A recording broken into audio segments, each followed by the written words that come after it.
বন্ধুরা দেখো কি পরিচিন্তা করছি বন্ধুরা, একটা কাইন্ডলি 70 থেকে 60 কেজি বাড়ি বন্ধুরা, আমরা প্রবাসীরা কষ্ট করে।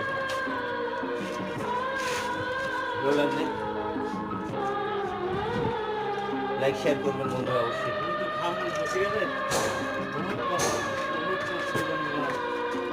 বহুত কষ্ট করার জীবন।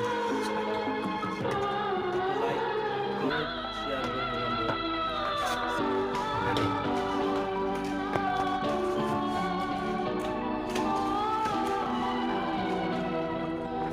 বন্ধুরা দেখো কি পরিচিন্তা করছি বন্ধুরা, একটা কাইন্ডলি 70 থেকে 60